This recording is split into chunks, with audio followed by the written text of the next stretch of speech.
Vamos conhecer a segunda carta de João.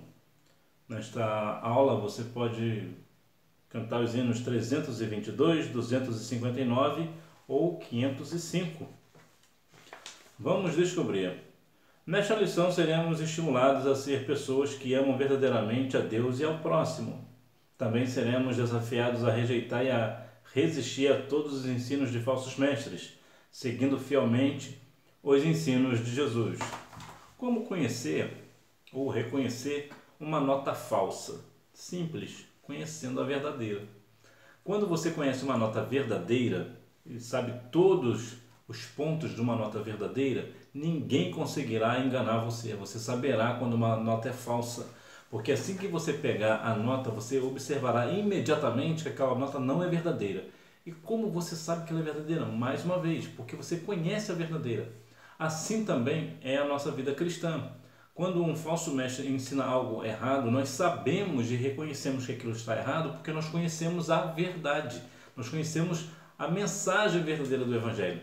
Nós sabemos exatamente o que Jesus falou. Nós conhecemos a palavra. Então é por isso que quando um aluno da escola bíblica dominical recebe algo de um falso mestre, ele sabe imediatamente que aquilo é mentiroso. Por quê? Porque ele conhece a palavra. Ele vai para a escola bíblica dominical exatamente para isso, para aprender da palavra. E uma das coisas que a palavra do Senhor nos ensina é amar a Deus acima de todas as coisas e ao próximo, assim como Cristo nos amou. E é isso que nós somos desafiados nesta carta, amar a Deus acima de todas as coisas e amar ao nosso próximo. Então que nós venhamos verdadeiramente observar a palavra do Senhor, os ensinamentos de Jesus, para quando alguém vier com um ensino falso, nós reconhecermos imediatamente que se trata de um falso mestre. Hora de aprender uma visão panorâmica da segunda carta de João. A autoria da carta. A utilização do título pressupõe que o autor conhece e é conhecido pelos destinatários. Provavelmente, ele era o único discípulo de Jesus Cristo vivo e tinha a responsabilidade de orientar a igreja. O ancião, ele sempre fica, por último, ele é geralmente o mais velho ou o mais idôneo, também provavelmente o que mais conhece a palavra. Quando nós temos pessoas no nosso meio, no caso aqui é o presbítero, ele está ali para quê? Para nos ensinar a palavra. Ele tem a responsabilidade de fazer o quê? Orientar a igreja. E como é que se orienta a igreja? Se orienta a igreja pela palavra de Deus. É tudo que a Bíblia diz. Muitas pessoas hoje querem orientar os seus membros, os membros da igreja, com filosofias, com situações completamente contrárias à palavra.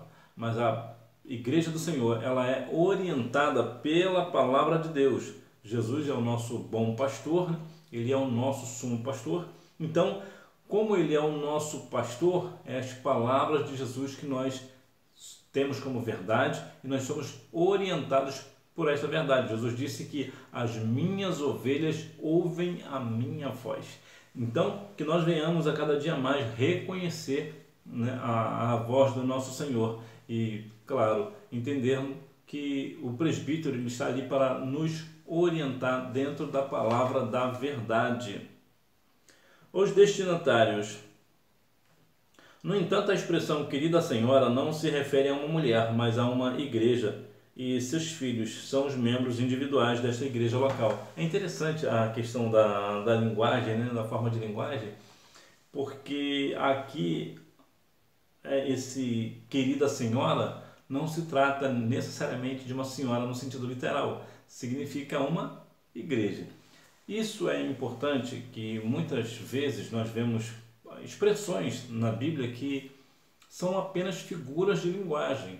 São figuras de linguagem, não é para levar ao pé da letra. Tem situações que não dá para levar ao pé da letra, é como se fosse hoje ditados populares. Já vê quando alguém acontece alguma coisa e nós usamos um jargão, nós falamos um ditado popular. Não é que aquilo é um sentido literal, as pessoas compreendem que não é um sentido literal.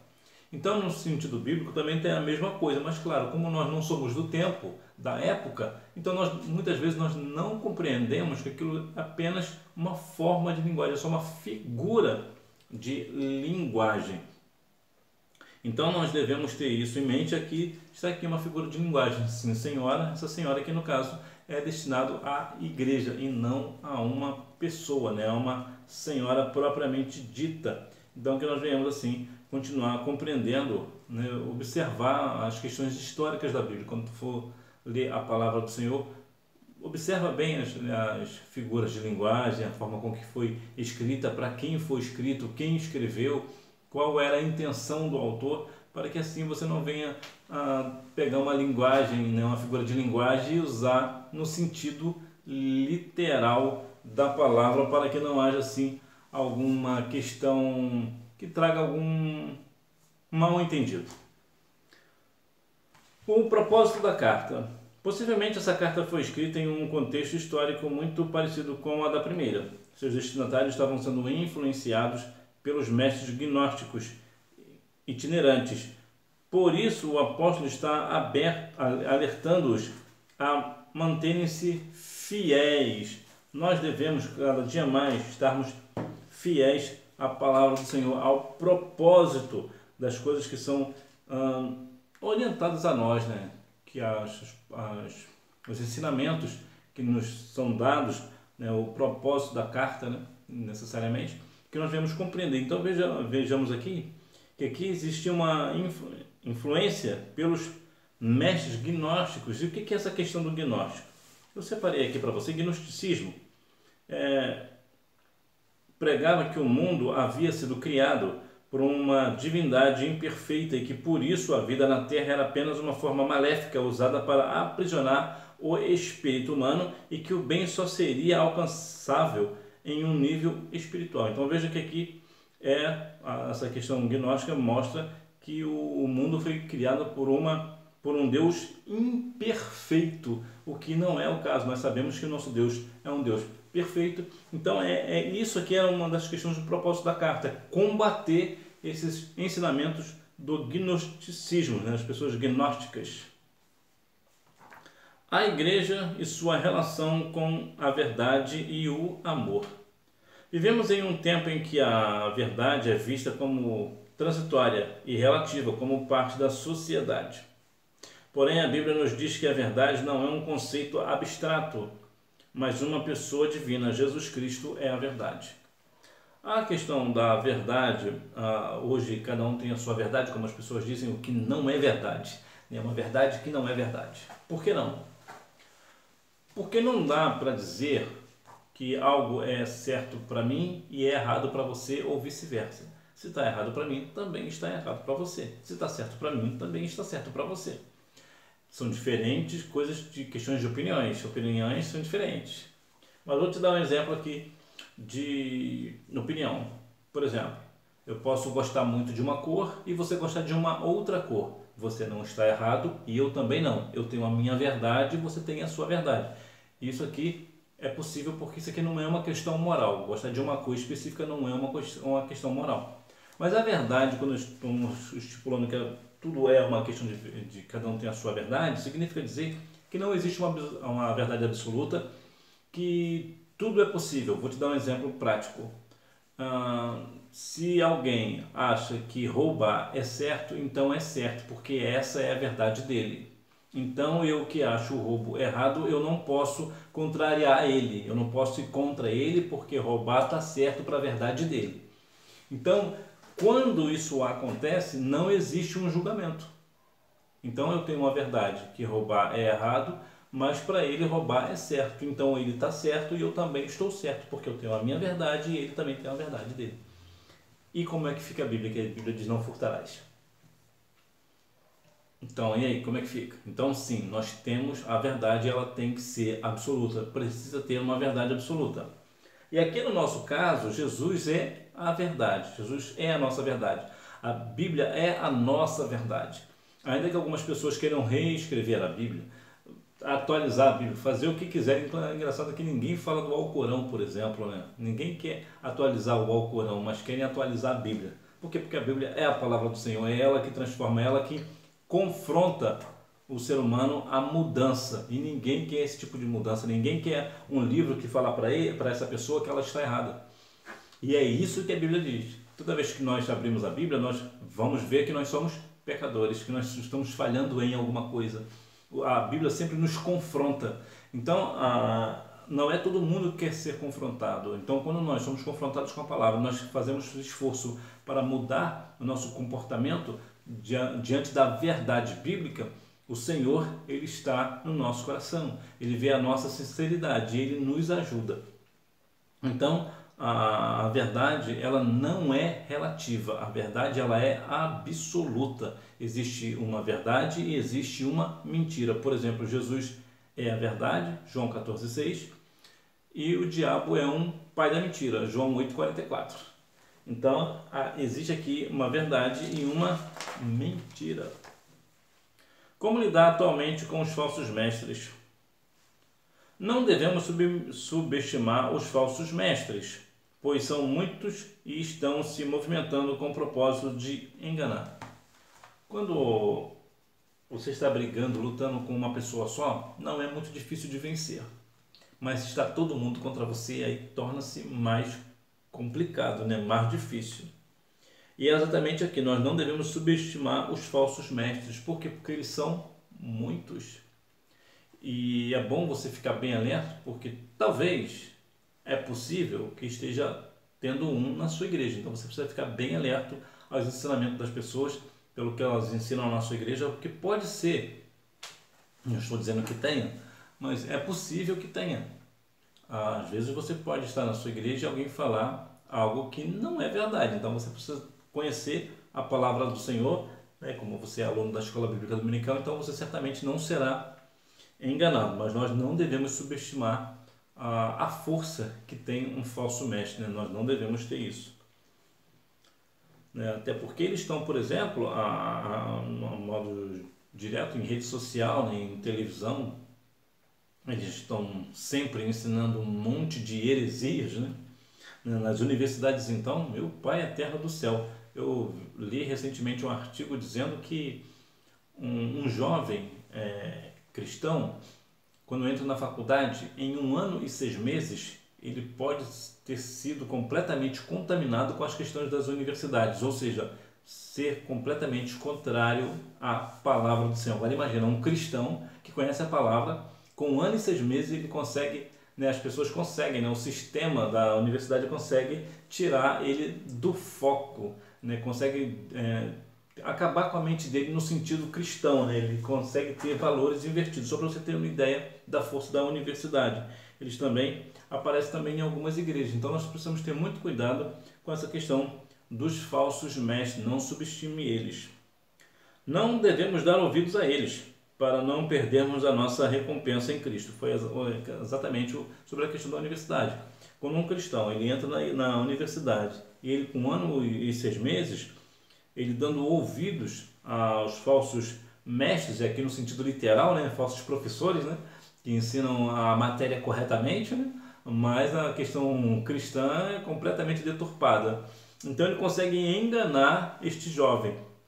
E por que esse jovem é enganado? Porque esse jovem deu ouvido, né, a esse falso mestre, esse falso mestre. Então, por isso ele é enganado, mas nós não devemos ser enganados por ele, sabendo que nós temos uma recompensa naquele grande dia diante do Senhor, né? Mas nós não devemos de maneira nenhuma dar ouvidos aos falsos mestres. Vamos ficar com Jesus, que é o nosso mestre por excelência.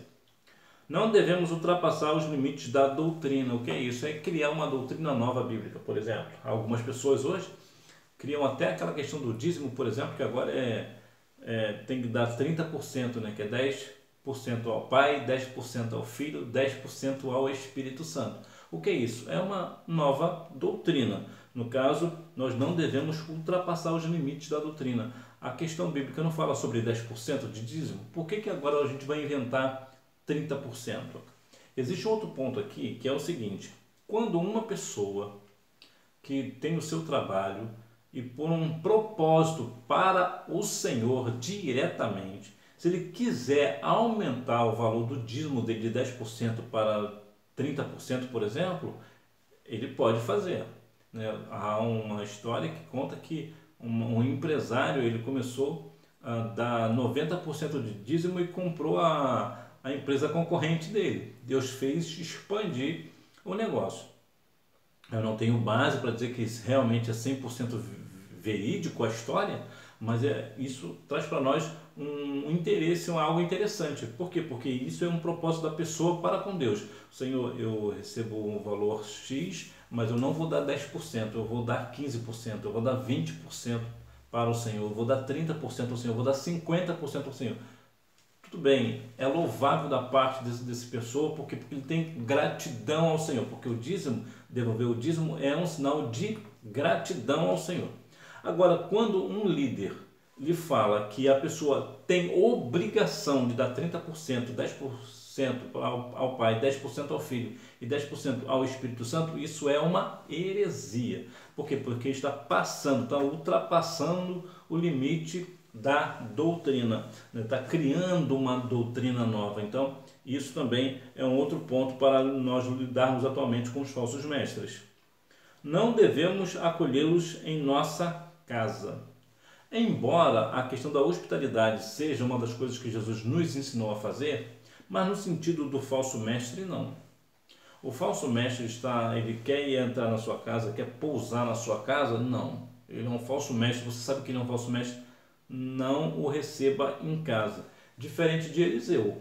Eliseu foi recebido na casa de uma mulher, né? Lá no 2 Reis, capítulo 4, lá pelo versículo 7, 8, vai contar a história. Mas por quê? Porque Eliseu ele não era um falso profeta, um falso mestre. Ele era uma pessoa que vivia a sua vida em santidade. Então, ele foi recebido na casa daquela mulher juntamente com o seu esposo, né? A mulher, juntamente com falou para o seu esposo, prepararam um lugar para Eliseu à parte da casa. Observe que nem foi dentro de casa, foi à parte. É claro que quando uma pessoa sua, amiga sua, vai à sua casa, é claro que você vai acolhê-la dentro da sua casa, é uma hospitalidade, é seu amigo, a sua amiga, ok. É viável, é louvável. Agora, uma questão de um falso mestre, não, de maneira nenhuma, nem receber ele e nem tampouco dê a paz a ele, não saúda nem esse cabra, deixa esse cabra para lá, porque ele não faz parte daquelas pessoas que estão salvas na pessoa de Cristo, né? Conclusão, esta carta é um verdadeiro alerta a todos os cristãos, pois não podemos nos distanciar da verdade. Por isso, a cada dia devemos estudar mais a Bíblia e sempre renovar o nosso compromisso de obediência ao Senhor. Como é que eu vou obedecer ao Senhor se eu não conheço a sua palavra? Eu preciso continuar estudando e lendo a palavra do Senhor para conhecer as ordens do Senhor, os preceitos do Senhor, para que eu assim venha obedecer a Deus e ser o seu servo, né? Ser um servo do Senhor, ser um verdadeiro servo do Senhor, ser algo que a ponto de o Senhor me ver verdadeiramente como servo, assim como ele viu Moisés, assim como ele viu Jó. É claro que entre mim, Jó e Moisés existe um grande abismo, é verdade.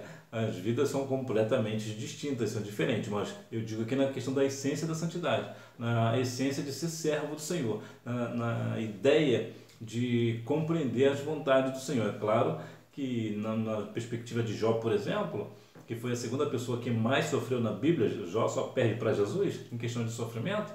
Então é claro que eu não quero nem de longe passar pelo que Jó passou, nem de longe. Então, mas eu devo fazer o quê? Ser obediente como foi Jó, obediente como foi Moisés. Então que nós venhamos a cada dia compreender que nós devemos, juntamente com a palavra do Senhor, confrontar os falsos mestres para que nós não venhamos assim sermos enganados por ele. Que Deus em Cristo continue abençoando a sua vida e você me vê na próxima aula, se Deus quiser. Tchau!